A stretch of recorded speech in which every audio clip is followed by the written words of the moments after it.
Bonsoir. Il est auteur, compositeur, interprète. Cela fait plus d'une décennie qu'il côtoie le succès avec ses amis d'enfance, avec l'un des groupes le plus célèbre et surtout le plus prolifique du continent. Et véritable digne fils d'Afrique, il nous vient de la Côte d'Ivoire. Mesdames et messieurs, bienvenue dans Célébrité qui reçoit l'homme qu'on appelle Asalfo de Magic System. Soyez les bienvenus. Salut, c'est Asalfo du groupe Magic System. Je suis avec Mano Maner. Donc il y a à deviner. Retrouvez-moi dans Célébrité. C'est ça qui est la vérité. Bonsoir et bienvenue dans Célébrité. Bonsoir. Voilà, alors toujours en forme à ce que je vois là. Ouais, ça va, on ne se plaint pas. Voilà, alors c'est quoi le secret de ta forme? Mais il n'y a pas un secret particulier, hein. C'est la passion de vouloir faire quelque chose de bien. Et puis on aime la musique, on aime faire plaisir aux gens, on aime partager. Je crois que c'est... La bonne mine. Voilà, c'est ça. C'est ce qui fait qu'on garde voilà, le cap haut. Voilà, donc il n'y a pas de secret. Non, il n'y a pas de secret Un peu de sport. Ouais, si. Ça quand même, il faut le faire pour la santé.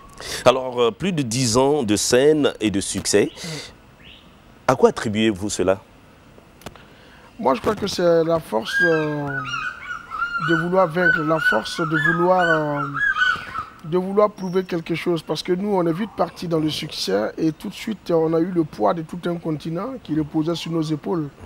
Et on s'est dit, il ne fallait pas décevoir. Et le fait de se mettre cette pression supplémentaire de ne pas décevoir nous amenait à relever des défis, nous amenait à nous surpasser pour pouvoir être au niveau où le continent nous attend. Et je crois que c'est ce qui nous permet d'être là, quoi.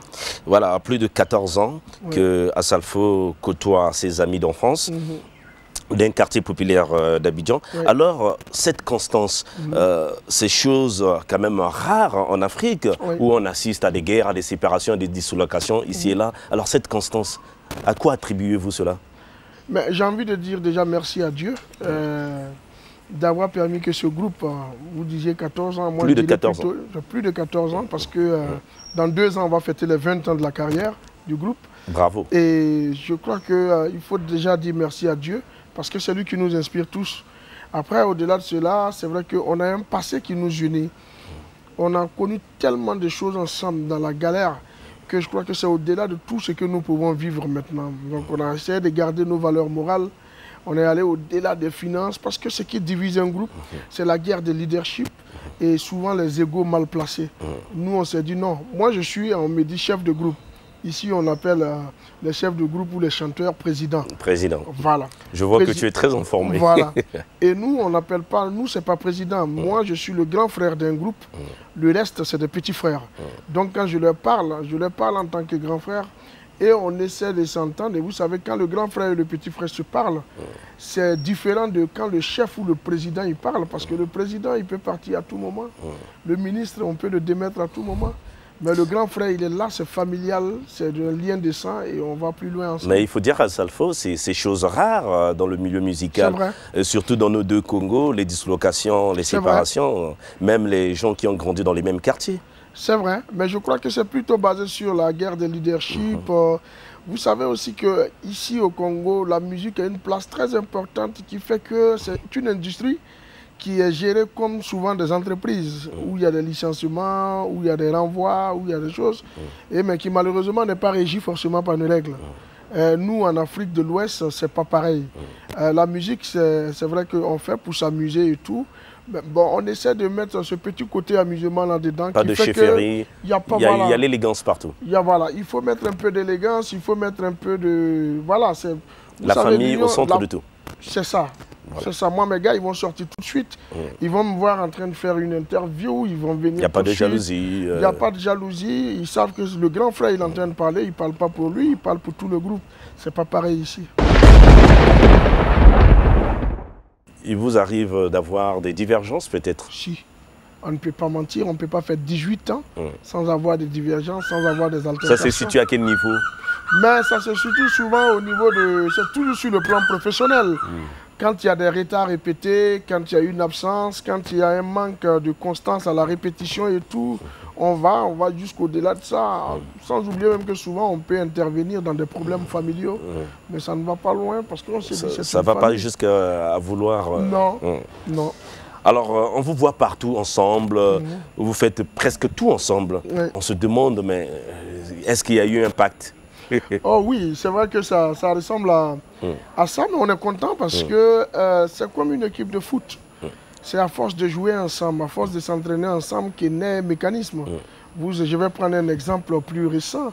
Vous avez vu l'équipe des Diables Rouges du Congo, de Bifuma et tous ses amis. Si ceux-là, pendant 5-6 ans, jouent ensemble, sont dans la cohésion, cette équipe peut faire une surprise et même pourquoi pas remporter une CAN. Vous avez vu qu'avec une première sortie comme ça, ils sont arrivés jusqu'en quart de finale. Ça veut dire s'ils ont joué 2 quarts de finale ou 2 demi-finales, c'est des gens qui sont susceptibles de l'emporter. Mais qu'est-ce qui fait ça? C'est la cohésion, c'est l'union, c'est le fait d'être ensemble qui peut faire ça. Voilà, je vois que Asalfo est très rodé du côté foot. Il nous apprend des choses. Alors, comment repartissez-vous les rôles? Ça se passe comment? Les rôles, chacun a un rôle précis et important à jouer, indispensable aussi. Moi, j'ai la chance de pouvoir écrire. J'ai une facilité à rédiger les textes, à les écrire. Auteur, compositeur, donc, interprète. Je suis auteur, compositeur, interprète. Mais quand on compose, quand on écrit, souvent il faut de la mélodie. Il faut de la rythmique, il faut tout. Donc il y a quelqu'un qui est chargé dans le groupe de mettre en place aussi ces mélodies-là qui accompagnent tous les textes qu'on écrit. Après, il y a ce qu'on appelle aussi la chorégraphie, la cohésion sur scène et tout. Il y a quelqu'un qui est chargé de ça. Donc, Manadia Tino Goudé, chacun a un rôle précis et important à jouer dans le groupe. Voilà, là vous profitez aussi de faire un peu de sport là. Ah oui, c'est ça. Ouais.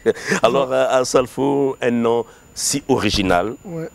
D'où est venu ton nom, ce petit nom d'Asalfo? Je m'appelle Salif. Je m'appelle Salif et vu que mon père est d'origine burkinabé, au Burkina, les Salifs, on les appelle Salfo. Et quand j'étais tout petit, c'est comme ça que mon père m'appelait. Donc quand j'ai grandi, j'ai dit, écoute, moi je vais prendre ce petit nom-là. Asalfo. Ça, voilà, ça avec fera la lettre sortie A. avec la lettre A. A apostrophe et Salfo, pour faire un peu différent de tous les autres Salfo et ça donnait ce que c'est. Mais ici maintenant on commence à coller parfois à Salfo. Oui, maintenant on peut même écrire avec 2 S. L'essentiel c'est rentrer dans les mœurs, c'est rentrer dans la tête des gens. Et un artiste il cherche toujours quelque chose qui est particulier. Voilà, Asalfo et la musique, c'est quoi la petite histoire? C'est une passion. Asalfo était un brillant élève à l'école, mais la passion de la musique a pris le dessus sur tout. Il a eu envie de faire. Il s'est amusé et puis c'est devenu quelque chose. Parce qu'au début, personne ne pensait faire une carrière. C'est au fil du temps et dans les années 90, amusement, on a dit, et puis, amusement, on va s'essayer. On s'est essayé et puis au fil du temps, on a commencé à déceler qu'il y avait un talent quelque part qu'on n'exploitait pas. Donc ça a commencé précisément quand? 1990-91, quand on était en Et collège. le premier album, Papito? Papito est sorti en 97. Échec commercial, un peu de succès médiatique. Et vous ne vous gênez pas de citer cela Non, au contraire. Moi, je crois que ce qui fait la force de Magic System, c'est son histoire. Ah, d'accord. C'est l'histoire de Magic System. Et même sur Facebook, on voit vos photos d'avant et tout. Vous mangez ensemble. C'est ça. Moi, je crois que c'est... Il ne faut pas voiler... Vous dissimulez pas? Non, parce que nous, on veut donner de l'espoir à tous ceux qui perdent espoir, ceux qui disent qu'on ne peut pas gagner dans la vie et tout. Nous, on veut leur montrer de là où nous, on est parti pour être là aujourd'hui. Donc si on cache ce côté, c'est une manière de dire aux gens que voilà, on peut partir d'un coup sans faire des efforts pour aboutir au succès et tout. On a envie de dire aux gens que nous aussi, on a eu des étapes, des moments difficiles. On s'est battu pendant ces moments-là pour être là. C'est pourquoi on ne tarde pas à mettre nos photos d'avant sur le net, sur les réseaux. On n'a pas honte. Même nos enfants, ils regardent ça, ils se moquent souvent. Ah bon? Oui, ils se moquent souvent. Ils disent, bon, papa, c'était pas joli à voir. On dit, bon, ça fait partie de l'histoire de papa.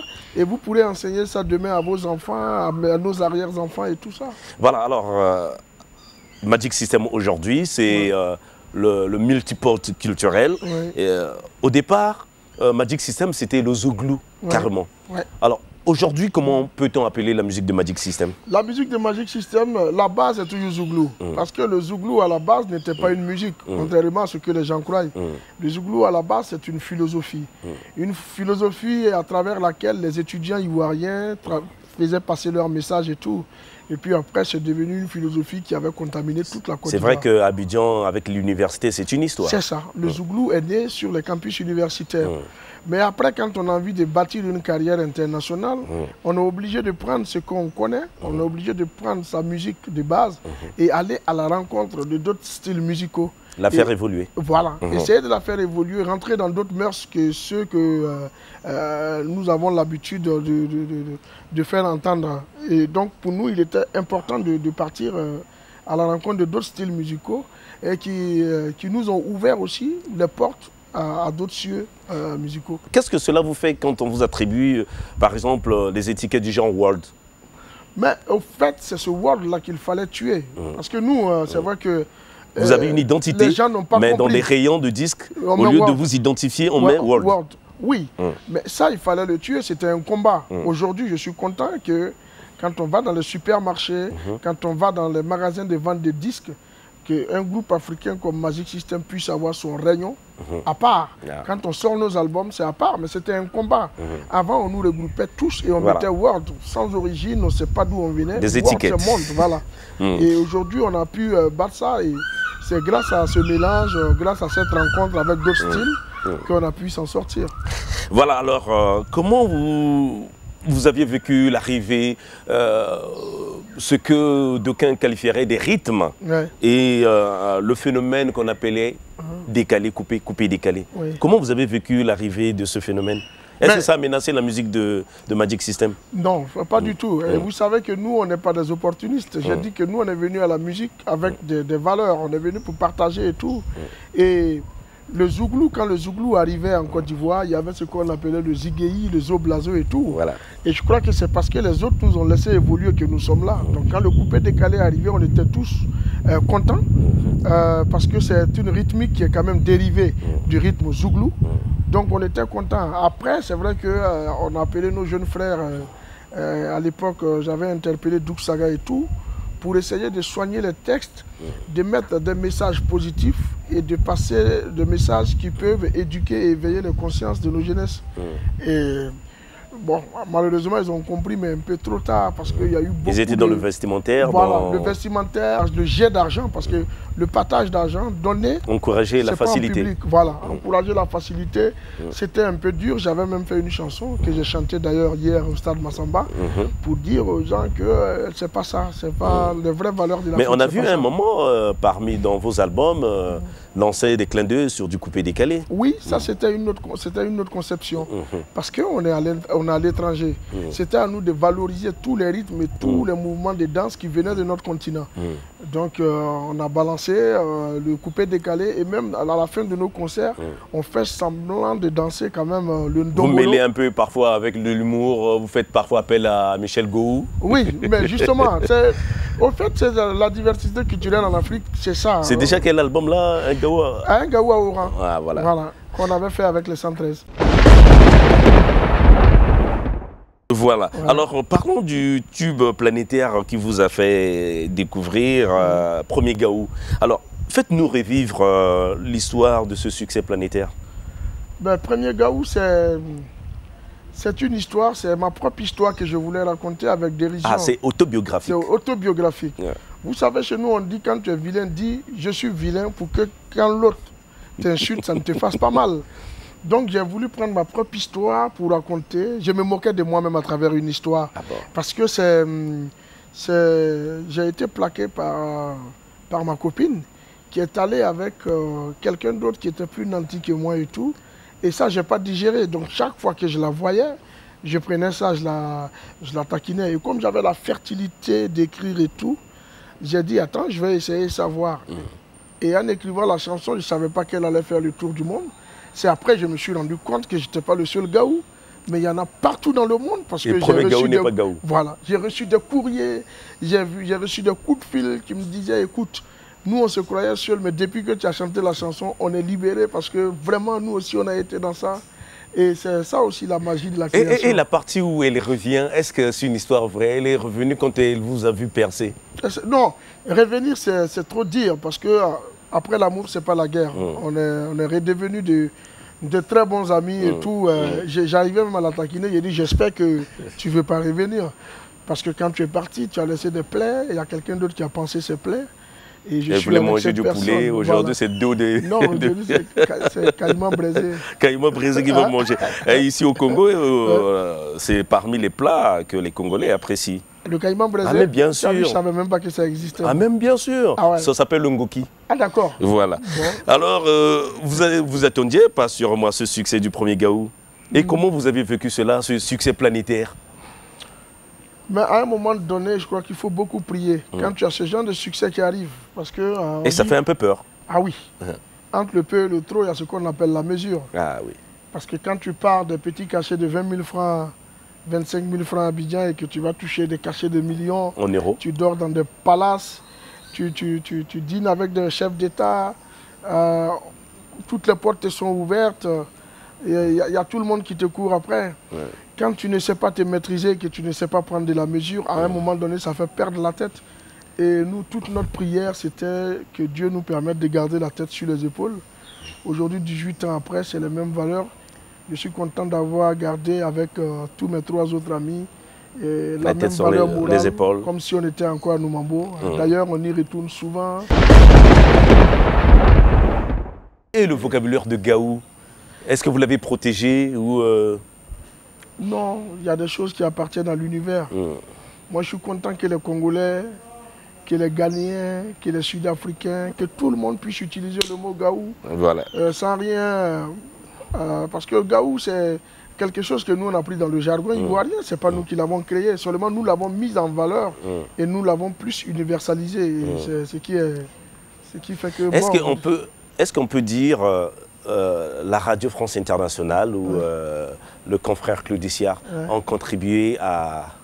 Ah oui, Claudicia a largement contribué au succès de Premier Gaou.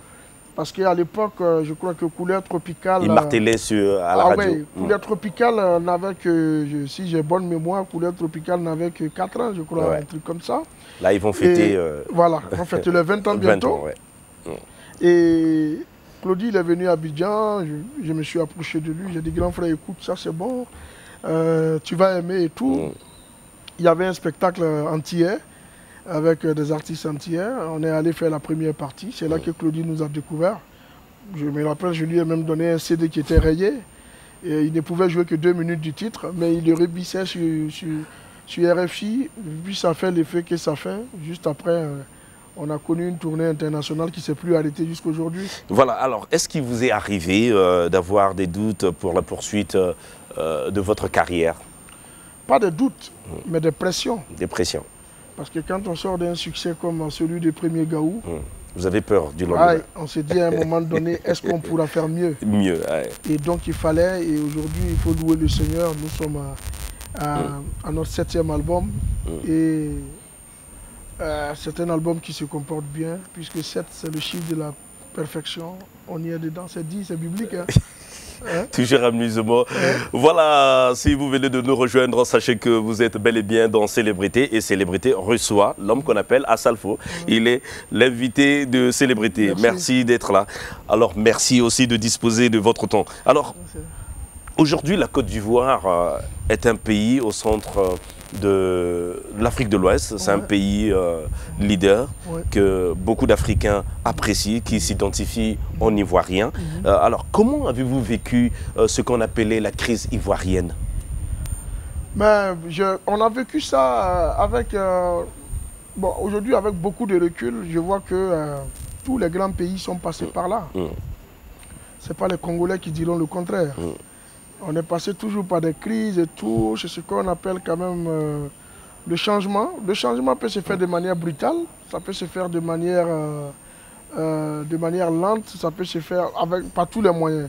Et je crois que peut-être que pour que la Côte d'Ivoire entre dans le changement, il fallait passer par cette étape pour prendre conscience que la chose la plus importante dans un pays, c'est la paix et c'est la cohésion sociale. Ça vous faisait mal tant que ça? Oui, ça faisait mal parce que ça nous a divisés. Parce qu'une guerre, c'est ça. On sait quand on la commence, mais pour la terminer, la stigmatisation, c'est ça. Aujourd'hui, l'ivoirité.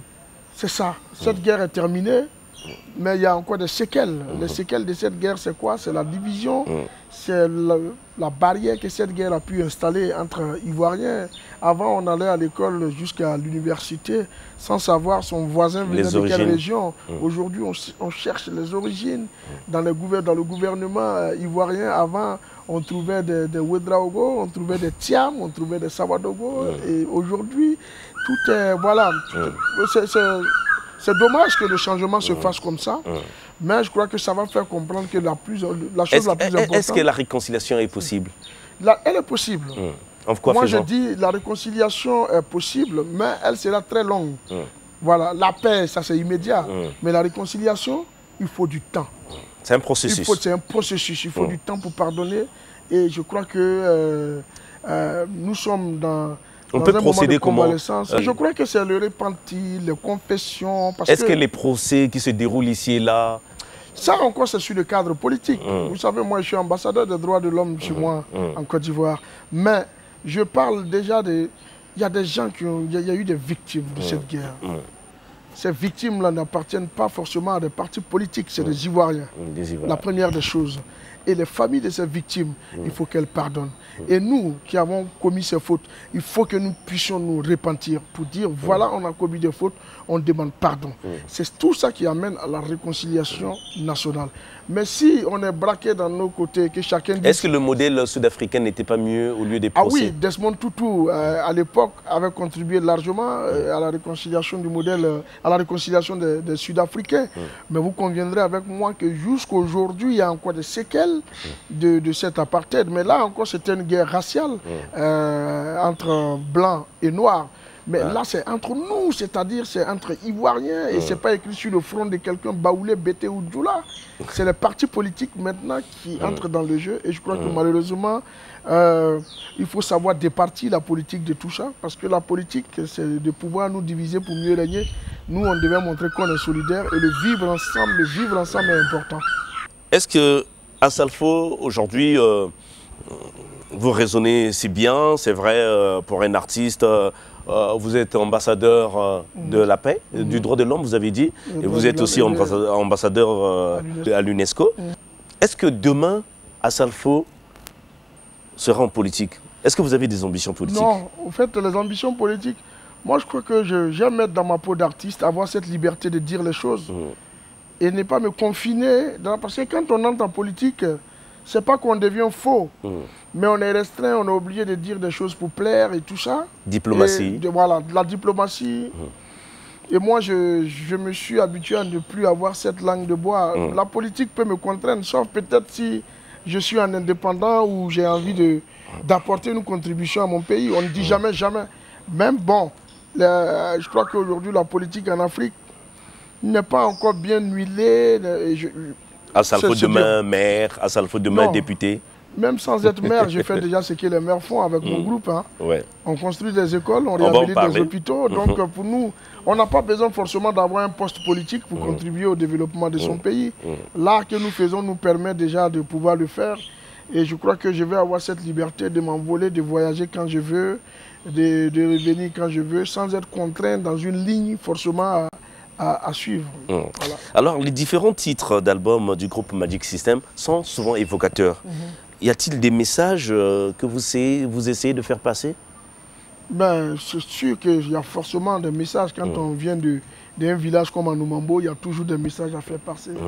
Ça. En 2001, vous sortez Poisson d'avril. Oui. Poisson d'avril, c'est comme... Oui. Mais Poisson d'avril, et en plus, on sort en avril. Pour dire qu'on peut blaguer sur certains points, ben, il y a des choses avec lesquelles il ne faut pas blaguer. On déguise. On déguise nos textes. Quand les gens ils écoutent, ils rient sur les paroles. Mais c'est des choses qu'on cache derrière. Parce que nos politiciens prenaient des engagements, ils disaient, et ils voulaient se dédire après. Et le peuple disait, non, ce que tu as dit là, tu ne peux pas le dire. Parce que quand tu as déjà dit quelque chose, donc, tu ne peux pas faire marche arrière. J'ai raison de trouver certains titres comme si des messages codés. Ah oui. Même quand je fais Zokene Kene Mazo, je parle de solidarité, Série Djibé, tout ça. Quand je parle, je veux dire, même en politique, il y a eu des alliances. Mais à un moment donné, il y a eu quand même fracture dans ces alliances. Voilà. Donc, voilà. Alors, en 2003, un Gaou à Paris. Et là, vous exposez un peu la réalité africaine sur la place de Paris. Oui. Les réalités étaient là. Les réalités sont là. Et même jusqu'aujourd'hui, on chante ces réalités. On chante ces réalités. Et comment la communauté a vécu cela? La communauté vit cela. Il y en a qui peut-être peuvent se sentir trahis. Il y en a peut-être qui peuvent se sentir vexés. Mais une maladie, il faut expliquer cette maladie aux médecins pour qu'on puisse la soigner. Si tu gardes ta maladie au fond de toi, est-ce que nous, on croit quoi, que les Blancs ne savent pas que les papiers en France, on les a souvent dans des conditions douteuses. De quand on dit Magic System nous a exposés, nous a trahis. Au moment où nous, on chantait ça, est-ce que nous-mêmes, on avait nos papiers pour résider en France? Mais il faut exposer ces plaies. Bon. Il faut exposer Magic System n'avait pas ses papiers? Non, on n'avait pas nos papiers en France. On n'avait que des visas pour y aller et revenir. Mais on n'avait pas nos papiers pour être en France. Mais il faut exposer ces problèmes aux médecins pour que ça puisse être soigné. Aujourd'hui, même sur le dernier album de Magic System, on a chanté Mamadou. Où on dit qu'aujourd'hui, pour avoir des papiers, il y a des gens qui nous font subir l'esclavage pour pouvoir nous les donner. Travailler au noir, payer au noir. Et tout. Mais les gens, ils ne savent pas. Nous, on est souvent dans des colloques, que ce soit à l'UNESCO, que ce soit quand il y a des réunions et tout. Nous sommes les premiers qui tapons sur la table. Qu'il faut faciliter cette circulation entre nous. Il ne faudrait pas que les Africains subissent toujours le courroux des papiers alors que les autres faciliter les visas. Voilà, faciliter les visas. Si tout ça était facile, aujourd'hui, il n'y aurait pas de victimes, par exemple, à Léon Pédouza et... Ok, mais il faut que nous, on exprime cela déjà dans nos chansons avant d'aller à table pour discuter. Les gens, ils doivent comprendre ça. En 2005, Petit Pompier. Le Petit Pompier, c'est qui? En 2005, le Petit Pompier, c'est tout le monde. D'abord. C'est moi, c'est vous, il n'y a pas... C'est tout le monde. Quel message que tu as essayé de faire passer? Non, le Petit Pompier, ça, par contre, c'était un message que je lançais parabolement à des gens. Parce que moi, j'étais à 2 ans de mon mariage. Et je disais aux gens de ne pas rôder autour de ma femme. Ah bon? Donc, faut pas qu'on le tape de dos. Voilà. Si tu tapes dans mon dos, je vais taper dans ton ventre. Ça, c'est taper d'eau. Ah bon, d'accord. Donc, j'essayais de... si vous avez vu, juste après Petit Pompier, en 2007, j'ai fait sortir Taper d'eau. Taper d'eau. Voilà. Dans le mois de mon mariage, j'ai fait sortir cette chanson. Et c'est souvent fréquent en France? Oui, mais justement, c'est fréquent. Je ne sais pas si c'est en 2005 toujours. C'est ça qui est la vérité. Oui. Voilà. Alors, avec le hit Bouger, bouger. Très occidentalisé. Alors d'aucuns ont dit c'est fini, les magiciens ont perdu les repères. Mais, et pourtant un énorme succès en France, c'était même le tube de l'été. Oui, mais c'est parce que les gens n'ont pas compris. Les gens ils ont cru qu'on va rester dans ce que nous faisons ici pour évoluer. Il faut remarquer, personne... Vous avez allégé Bouger, bouger. Personne n'est parti d'ici avec ce qu'il fait dans son village ou dans son pays. Pour aller acquérir une carrière internationale. Ce n'est pas possible. La vie, c'est un choix. Soit tu as envie d'aller à l'international, soit tu as envie de rester ici pour le faire. Regardez, tous les grands noms de la musique africaine sont passés forcément par l'occidentalisation, par essayer de faire le mélange, essayer d'aller à la rencontre de d'autres styles pour aller. Le métissage. Le métissage. Angélique Kidjo, aujourd'hui, elle a 2 Grammy Awards, c'est ça, le métissage. Même le grand Youssou N'Dour, à l'époque, il fallait travailler avec Néné Chéril, avec Peter Gabriel. Pour les 7 Seconds. Voilà. Alpha Blondy, il avait repris travailler les Papa Wemba. Même Papa Wemba a essayé. Et c'est ça, c'est tous ceux qui ont osé. Et la reprise de Premier Gaou, que les Africains ont critiqué, beaucoup de magazines, des journaux africains ont critiqué la reprise qui était un peu trop occidentalisée. Il fallait garder l'original. Justement, c'était toujours dans le même concept. Ce n'est pas la chanson qui a été reprise. La chanson, elle est restée... On nous a proposé à plusieurs reprises de la reprendre, on a refusé. C'est le clip qui a été repris. Parce que le clip qui a été fait à Abidjan, ce n'est pas dans les normes pour entrer dans une chaîne de télévision internationale. Les chaînes européennes ont leurs normes qu'il faut respecter. Et quand on arrive qu'on a la chance d'avoir accès à ces chaînes, il faut refaire le clip avec plus de moyens. Mais avec un clip de 400 000 francs tourné à Abidjan, tu ne peux pas le faire passer sur MCM, tu ne peux pas le faire passer sur MTV ou M6. Et nous, on a compris cela, on a retravaillé le clip, on l'a fait passer. Et aujourd'hui, ça nous a ouvert la porte. Ça fait 17 ans qu'on est là. Voilà, alors 2008, Zouglou Dance, réaffirmation de l'identité. Oui. Zouglou Dance. À travers... Tu prends le Zouglou et tu vas dans la dance, qui est une autre musique. Et tu vas, tu leur dis, le Zouglou est une ambiance qui fait bouger, qui met la joie et qui met le chaud dans tous les cœurs. Et c'est ça le Zouglou Dance. Et donc vous profitez de vendre un peu cette culture-là en cédant. Il faut céder une partie pour... Mais c'est ça, venez à un concert de Magic System, vous allez comprendre comment on a pu vendre le Zouglou.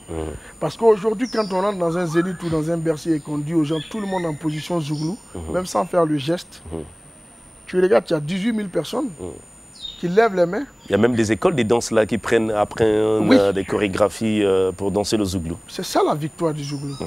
Le Zouglou, ce n'est pas son rythme qu'il a su s'imposer, c'est sa philosophie et on la met. Aujourd'hui, moi, je peux venir prendre un Roga Roga ou le petit trésor Mvoula. Je lui dis, écoute, fais ton domolo. Moi, je vais mettre l'esprit Zouglou dessus. Et puis, on va voir ce que ça va donner. Et vous allez voir. Demandez à Roga, souvent, quand ils sont en concert, quand j'ai l'occasion, je monte avec eux. À Abidjan. À Abidjan. Pareil pour Roga qui peut monter pour prendre une guitare, qui joue. La preuve en est que c'est un Congolais qui est le guitariste de Magic System. Ah bon? Qui s'appelle Ogi Solo. C'est un Congolais. Mais bon, voilà, c'est pour dire qu'il y a un brassage. Et le multipôle culturel. Voilà. Voilà, alors, en 2014, Africainement Vôtre. Véritable succès, je dirais même planétaire. Alors, pour beaucoup d'observateurs, ils voient dans cet opus le plus ambitieux, le plus réussi et le mieux produit du groupe Magic System. Partages-tu cela, cet avis? Ah, mais je suis content même de partager cet avis. Si 18 ans après, on ne peut pas faire un album plus abouti, c'est que la somme des expériences que nous avons eues jusque-là n'a pas servi à quelque chose. C'est vrai que quand on fait tout ce nombre d'années de carrière, et quand on sort un album, on est plus abouti, on est plus méticuleux sur l'agencement, sur la structuration des chansons. Voilà, donc ça fait qu'on est plus mûr. Le premier Gaou, on le chantait quand on avait à peine 19 ans, 20 ans. Aujourd'hui, on approche quand même la quarantaine, donc c'est autre chose. Alors, Africainement Vôtre, avec tes mots, comment tu le définis, cet album? Africainement Vôtre, c'est ce que j'ai dit dans l'album. On a voulu rappeler aux Occidentaux que nous venons d'un continent qu'on appelle l'Afrique. Et nous avons voulu, à travers les rythmes et les sonorités africaines, montrer à tous ceux qui nous écoutent depuis plus de 17 ans que l'Afrique a ses valeurs, l'Afrique a ses richesses. Et ces richesses-là sont dans cet album-là. Parce qu'on a mis du woyo, vous allez voir Magic System qui chante avec Kede Djembe sur une chanson. On a mis de la rythmique, on a passé des messages de paix aussi qui sont importants. Voilà, alors Magic in the Air.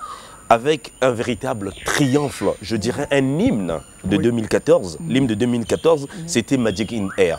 Dans toutes les radios, dans toutes les télévisions, c'était cette chanson.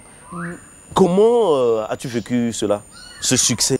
C'était fort. Bon, c'est vrai qu'après un tel nombre d'années de carrière, c'est rare que quelque chose vous surprenne. Mais ça, je veux dire, c'était vraiment une surprise parce que c'est une chanson qu'on a montée, on est rentré. Est-ce que c'était une opportunité en voyant la Coupe du Monde qui se jouait et puis voilà, heureusement, on n'a même pas pensé à ça. Ah bon? Non, on n'a pas pensé à la Coupe du Monde. On n'a pas pensé à la Coupe du Monde. Simple coïncidence. Mais vous n'avez même pas entendu un seul mot de football dedans. Il n'y a même pas un seul mot qui avait référence à un match. On est rentré en studio à 14 h. Alors qu'est-ce qui vous a inspiré? C'est la rencontre peut-être, parce qu'on rencontrait Red One, qui avait déjà travaillé avec Jennifer Lopez, avec Rihanna, avec Beyoncé et tout, avec Pitbull. Et on rencontre cette personne qui dit, écoute, moi, dans mon idée, c'était de bosser un jour avec un groupe africain et voir ce que ça va donner, parce que je suis marocain d'origine. On dit, bon, allons, essayons. Et le fait d'être ensemble, il y a une petite magie qui s'est créée. On dit, écoute, il y a de la magie en l'air, allons-y. Donc on fait un film de magie in the air, on sent de la magie dans l'air, allons-y. On le fait et puis bon, il sort. Et on ne l'a même pas présenté comme titre candidat pour l'hymne à la Coupe du Monde. Mais le titre, il s'est imposé seul comme l'hymne de la Coupe du Monde. Alors, ce qui est regrettable, je ne sais pas comment on peut appeler ça, il y a des hits à l'intérieur. Donc c'est difficile, comme des hits comme Tu es fou. Oui, oui. À chaque fois, quand Magic in the Air, tu peux classer premier. En troisième position, tu peux classer Tu es fou. Mais après-demain, tu peux classer Tu es fou. Oui, exact. Et ça a dansé comme ça. Exact, parce qu'après Magic in the Air, et puisque les gens ont tout de suite tiré Magic in the Air sur la Coupe du Monde, donc il fallait préparer l'après-Coupe du Monde. Et après la Coupe du Monde, il fallait revenir avec Tu es fou. Tu es fou, vous vous adressez à qui? Mais on dit, parce qu'on a tellement de problèmes en France. Tu dois aux impôts à tout moment. Tu te lèves, on parle de problèmes de chômage. On dit aux gens, oublions ça. Soyons dans la folie. Nous, en Afrique, on a plus de problèmes que vous, mais on s'en fout de tout ça. Donc on dit, allons, soyons fous et oublions tout ça. C'est comme ça que vient la chanson. Oublie tes problèmes. C'est ce que je dis dans la chanson. Oublie tes problèmes et tes soucis. Donc c'est pas vraiment l'effet Coupe du Monde? Non, c'est pas l'effet Coupe du Monde, loin de là. Bon, mais j'étais content tout dernièrement de voir le président de la République de Côte d'Ivoire rentrer au stade de Fort-Boigny avec la Coupe d'Afrique en main, avec cette chanson. Ça nous a fait plaisir. Faire un petit détour dans le foot. J'ai vu que Asalfo est passionné. C'est ton sport favori, le football? Oui. Parce que ce que les gens ne savent pas, c'est que Magic System, on a tous joué dans le même centre de formation de football avant de rentrer à la musique. Après 22 ans, l'équipe de foot de la Côte d'Ivoire a remporté la Coupe d'Afrique. Guinée équatoriale 2015. Alors comment as-tu vécu cette victoire? Et là aussi, la magie était dans l'air. Ah oui, il y avait de la magie en l'air. Je crois que je faisais partie des rares personnes qui croyaient en cette équipe. Ah bon? Oui, parce que on a eu la génération dorée qui malheureusement n'a pas eu la chance de nous apporter cette coupe, même s'il y avait encore quelques éléments pour emporter. Mais le travail que cette génération a battu devait être récompensé. Et je crois que c'est cette récompense qui est là aujourd'hui. Il faut rendre hommage aux gens comme Didier Drogba. En te suivant tout à l'heure, en expliquant le comportement de Magic System, et en suivant les témoignages des joueurs de la Côte d'Ivoire, apparemment c'est la même philosophie. Ils ont laissé leur ego en mettant l'équipe. Voilà, la complicité, en oubliant que moi je suis star, moi je suis cela, les individualités. Et ensemble, et la magie était dans l'air aussi. C'est ça, seule la cohésion peut, parce que dans les vestiaires, vous avez quand même 22 milliardaires ou millionnaires qui sont là, tout est relatif. Et la seule chose qui peut les mettre au même pied d'égalité, c'est la cohésion. Sinon, chacun se dit j'ai mes millions, tu n'as pas le droit de crier sur moi et tout, mais ils sont partis avec la hargne, avec l'envie de vaincre. Et ils ont remporté. C'est la manière qui nous a plu. C'est la manière. Et les gens ont regretté la présence de Drogba? Oui, on a tous regretté, mais on ne regrette pas parce que c'est le travail, c'est Drogba qui a donné. Mais il a tweeté partout. C'est ça les grands hommes. C'est ça les grands hommes. C'est Drogba qui a donné au Congo, j'ai dit au Congo, qui a donné à la Côte d'Ivoire, c'est l'aide de noblesse en matière de foot. Parce que c'est Drogba qui nous a amené pour la première fois à la Coupe du Monde. C'est grâce à Drogba que tous les projecteurs étaient braqués sur la Côte d'Ivoire, même si les autres y contribuaient. Mais c'était le leader charismatique. Aujourd'hui, certes, il n'est pas là. C'était écrit que peut-être il ne donnera pas de coupe à la Côte d'Ivoire. Mais tout le travail qu'il a abattu avec les Okora, Kolo et tout, a payé aujourd'hui. Et je suis content qu'il y ait encore des représentants de cette génération qui touchent à la coupe. C'est symbolique. Il y a Kolo Touré, la dernière nouvelle, qui a pris sa retraite, qui prendra sa retraite internationale. Voilà. Alors, Asalfo, quelles sont tes relations avec les autres artistes de la Côte d'Ivoire? C'est de bonnes relations. Seulement, je crois que le temps ne nous permettant pas d'être toujours ensemble, fait que ce n'est plus toujours se promener ensemble. Chacun son emploi du temps. Mais chaque fois que l'occasion se présente, nous nous retrouvons, nous partageons un pot et nous discutons de nos problèmes. Les musiques du Congo, vous les écoutez? Je les écoute très bien. Et d'ailleurs, je vais dire, le FEMUA, c'est un festival qui regroupe toutes les musiques d'Afrique. Mais les seuls pays qui sont toujours représentés au FEMUA, c'est le Congo. Donc, il faut... Lequel des Congos? Les deux Congos. Ah, d'accord. Autant on peut avoir de l'extra musical, autant on peut avoir du Werason ou du JBM Piana, on change. Tu vois? Et là, je sors d'une discussion avec le petit Trésor Mboula, que je trouve très bien d'ailleurs, qui a marqué l'année de la musique congolaise cette année. Et j'ai dit... une vraie découverte. Une vraie découverte. Il faut donner une chance, il faut donner une plateforme à ces jeunes pour pouvoir s'exprimer. Adolescents, les musiques du Congo, vous les écoutiez? Il y a des artistes qui vous inspiraient? Même si on ne les écoutait pas, nos parents nous les imposaient. Ah bon? Quels sont les artistes, par exemple? Déjà, des Congos? Les deux Congos. Hein. Parce que le Congo Brazzaville, c'est Zao. Zoba Casimir. Ouais. Voilà, Zoba Casimir. Et même... pour le secret que je vais vous donner, on va reprendre une chanson de Zao, parce que Magic System reprend la quintessence de la musique africaine. Ah d'accord. Voilà. Et après, on a les Franco, on a les Taboulé, on a les Mbiliabel et tout ça, avec nos parents, nous, de Berger. Et puis on avait Chalamwana qui était quand même en Côte d'Ivoire, qui a grandi en Côte d'Ivoire, Bibi Den, c'est tout ça. Quoi. Oui. Voilà. Alors, autre chose, chaque année, vous organisez un festival de musique. Peux-tu nous parler de ce festival en quelques mots? Oui, c'est un festival qu'on a institué au départ. C'était pour être reconnaissant au village qui nous a vu naître. Les gens ils sont tellement défavorisés, tellement pauvres là-bas, qu'on s'est dit dans l'année, on peut les égayer au moins 48 heures. Et puis, en plus de ces 48 heures, voir si on peut contribuer un peu à leur bien-être en construisant des écoles, en réhabilitant des hôpitaux. Et puis aujourd'hui, c'est devenu... C'est un bel exemple. Aujourd'hui, ça fait taire les critiques. On croyait seulement que vous êtes des faiseurs de tubes, des faiseurs de danse, mais vous avez aussi du cœur en construisant des écoles, en réhabilitant des hôpitaux. Exact. Et c'est ce que nous sommes en train de faire aujourd'hui. On remercie tous les artistes. Malgré que vous avez taillé le school, vous construisez les écoles. Oui, que représente l'école pour vous? C'est très important. Ah d'accord. À ces jeunes, il faut leur dire qu'il est... l'école, c'est important. Il faut... nous, on n'a pas eu la chance d'aller très loin à l'école. Et vous aujourd'hui, vous qui nous regardez, il est important d'aller à l'école. L'éducation doit être la base de la vie de toute personne. Si on ne va pas à l'école, on ne peut rien faire dans la vie. C'est pourquoi d'ailleurs je voudrais encourager les autorités congolaises qui vraiment ont fait du Congo l'un des pays les plus alphabétisés et les plus éduqués d'Afrique. Très informé à Salfo. Non, mais je suis ambassadeur de l'UNESCO pour l'alphabétisation et la culture de la paix. Ah, d'accord. Donc, j'ai des rapports, j'ai fait des recherches sur l'alphabétisation en Afrique. Et le Congo-Brazzaville est l'un des pays les plus alphabétisés d'Afrique. Ça, il faut dire félicitations. Voilà, nous sommes arrivés presque à la fin de notre entretien. On aimerait avoir à Salfo toute la journée, mais nous sommes à la télé. C'est un régal de l'avoir et merci encore pour le temps que vous disposez. Alors, dans un autre registre, la toute dernière question, tu es l'ambassadeur de la bonne volonté de l'UNESCO. Alors, qu'est-ce que ce titre représente pour toi? Le titre... en plus d'être honorifique ou en plus de s'anoblir avec ça, c'est un titre qui me permet de mener plus d'actions dans des secteurs pour lesquels les missions me sont confiées, comme l'alphabétisation et la culture de la paix. Mais je crois que les gens ont regardé toutes les actions qu'on a eu à mener d'abord, avant de me nommer dans ce secteur. Et c'est un titre qui m'amène à parcourir le monde entier pour prêcher, pour sensibiliser sur l'importance d'alphabétiser, sur l'importance d'avoir la paix, la cohésion dans un pays. Et je suis fier d'être au Congo aujourd'hui.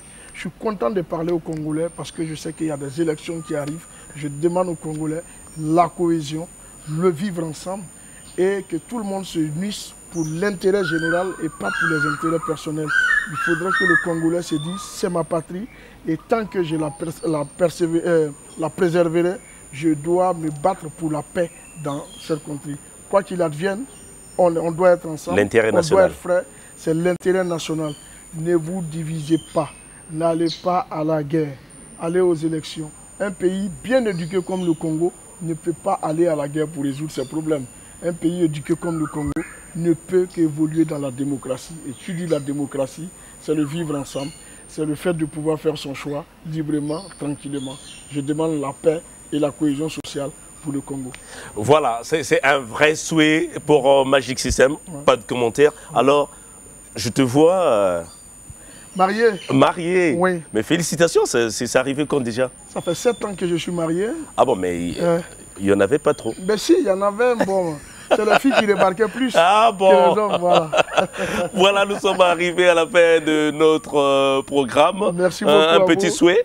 Non, mon souhait, c'est de revenir au Congo. Et puis, la dernière fois qu'on a fait le FESPAM, c'était en 2003. Ça nous fera plaisir de revenir À nos débuts, le FESPAM nous a quand même poussé. Aujourd'hui, nous avons acquis cette expérience et nous avons envie de donner un retour au FESPAM. Voilà. J'espère que le message est passé. Voilà, nous sommes arrivés à la fin de notre entretien. Merci à Salfo. Merci à Eric Gombe qui était à la réalisation. Et bien sûr, l'homme qu'on appelle Arnaud Itoba, qui a assisté à la réalisation et à la prise de vue. Merci à tout le monde et on se retrouve à la prochaine occasion sur la même chaîne. Salut. Salut.